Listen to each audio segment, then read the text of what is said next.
आप कहीं भी स्थिति में हो, किसी भी संसारिक स्थिति, सामने साधु दिखाई दे, अगर थोड़ी भी आस्तिकता है तो भले उपहास हो, ए बाबा राधे राधे, राधे राधे भैया।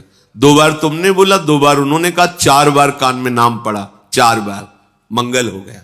एक साधु जहां है उष्ण, धन्य है वो भूमि जहां साधु वास करते हैं, भजन करने वाले वास करते हैं। प्रजा की रक्षा करने वाला जैसे राजा होता है, ऐसे राजा और प्रजा दोनों की रक्षा करने वाला साधु होता है।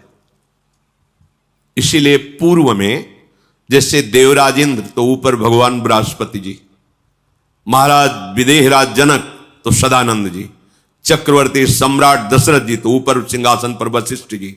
जहां भी देखो राजा के ऊपर महाराजा बैठा मिलेगा, एक साधु बैठा मिलेगा जो राजा और प्रजा दोनों की रक्षा करता है। मार्कंडे जी कह रहे हैं प्रजा की रक्षा करने वाला जैसे धार्मिक राजा होता है, तो प्रजा और राजा दोनों की रक्षा साधु से होती है। ये संत जन जो भजन करते हैं ना, तो जिसके राज्य में भजन करते हैं उस राजा को, उस राज सैनिकों को अपने आप उनका भजन का हिस्सा जाता है। क्योंकि हम सुरक्षित, अगर हमारे राज सैनिक और हमारे जो शासन विभाग वो रक्षा न करें तो जो क्रूर कर्मा लोग हैं वो भजन न करने देंगे, शांति भंग हो जाएगी। मनमाना आचरण करेंगे तो कैसे भजन कर सकते हैं? उनकी सुरक्षा है। जहां हम खड़े भी नहीं हो सकते, हमारी सामर्थ्य नहीं है, वहां वो अत्यंत कष्ट सह करके पहाड़ों पे जहां ऑक्सीजन सही नहीं मिल रहा, भीषण बर्फबारी हो रही, वहां वो खड़े हैं केवल हमारी सुरक्षा के लिए कि हमारे देश के अंदर कहीं कोई ऐसा अपवित्र भाव वाला, हिंसक भाव वाला कोई प्रवेश न कर जाए, हमारे देशवासी सुरक्षित रहें। तो चाहे गुफा में भजन करो, चाहे समाज में भजन करो, भजन का हिस्सा उनको पहुंचता है, क्योंकि वो रात दिन सुरक्षा में लगे हुए हैं। तो वो कह रहे हैं कि जैसे प्रजा की रक्षा राजा करता है, ऐसे राजा और प्रजा दोनों की रक्षा साधु करता है। जिस नगर में, जिस गुफा में, जहां भी संत भजन कर रहे हैं, ये न समझे कि इनका तो जीवन बेकार है, समाज के काम नहीं आ रहे। नहीं, उनका किया हुआ भजन अपने आप विभाजित होता है। भिक्षा देने वाले को, वस्त्र देने वाले को, वास व्यवस्था करने वाले को, प्रणाम नमस्कार करने वाले को, राजा को, राज्य शासन विभाग को वो जाता है, तभी तो मंगल होता है। ये जो बड़े पापाचरण होने पर भी सर्वनाश की स्थिति नहीं आती, उसका कारण ये भजन, जिस दिन भजन करने वाले महात्मा अंतर ध्यान हो जाएंगे, हाहाकार मच जाएगा।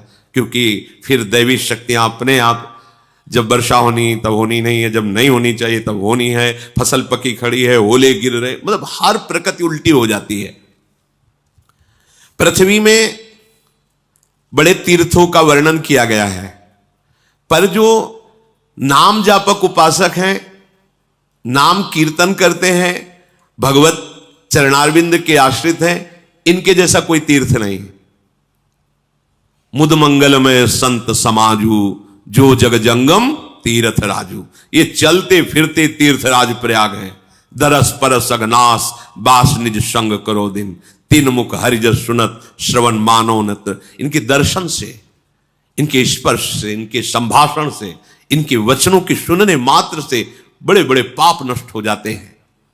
पुण्य तीर्थों का बहुत वर्णन है, जहां स्नान दान और नियम पूर्वक करने पर उसका फल मिलता है। पर जो नाम कीर्तन करने वाले हैं, नाम जप करने वाले हैं, भगवद आश्रित जन है, इनके दर्शन से, इनके स्पर्श से, इनके वार्तालाप से जैसी पवित्रता होती है वैसी तीर्थों से नहीं।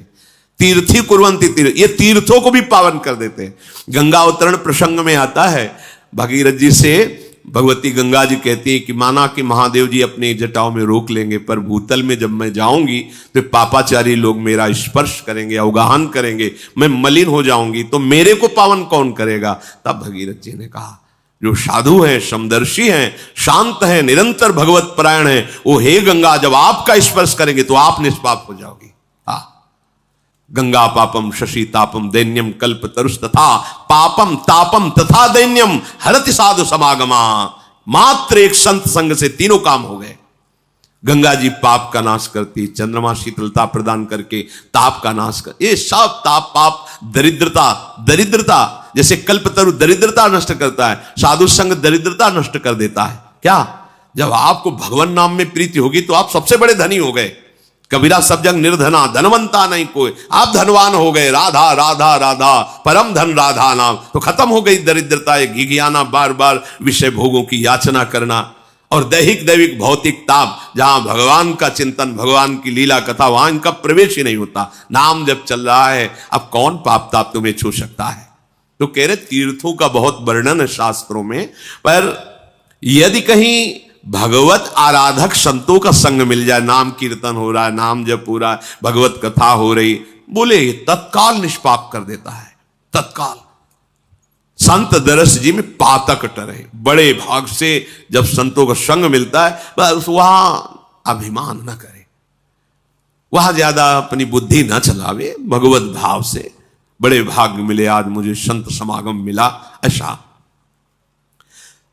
साधु संग मपूतेन वाक्य भाषित वारिणा पवित्रीकृत मात्मानम संतो मन्यन्ति नित्यशः, कि सत्संग से जैसी पवित्रता आती वैसी कहीं से नहीं।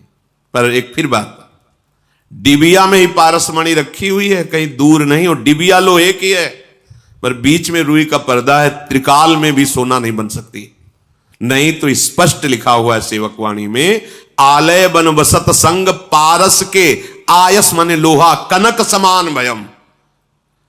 लोहे ने कौन सी तपस्या की भाई, कौन सी साधना की, पारस के स्पर्श मात्र से सोना बन गया। पारस ये देखती है क्या कि उत्तम आचरण करने वाले घर का सोना लोहा है, या ये किसी हिंसात्मक वृत्ति करने वाले के घर का लोहा है? नहीं देखते, बस छूते ही दोनों को सोना बना देगी।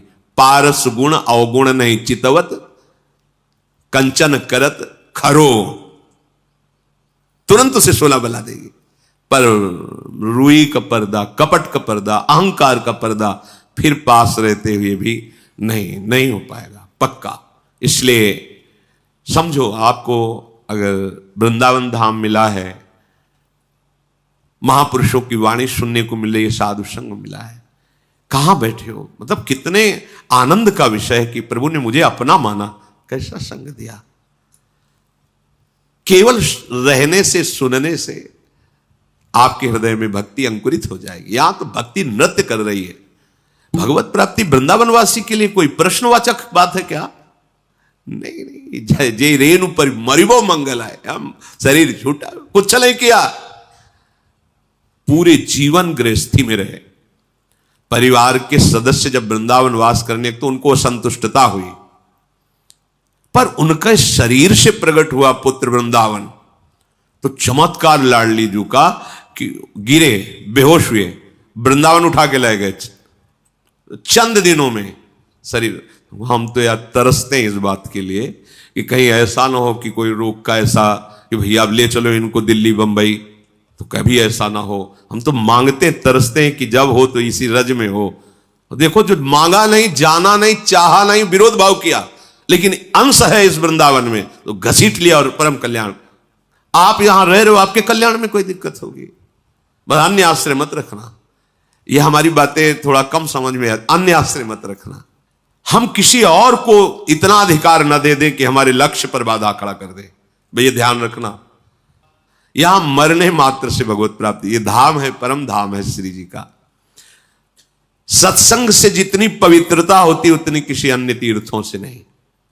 सत्संग परम पवित्र, भगवान ने भी अपनी वाणी से कहा है, व्रतान यज्ञ छंदांस तीर्था नियमा यमा यथा वरुण देत सत्संगा, श्री भगवान की वाणी, सत्संग से बढ़कर। पर बस फिर वही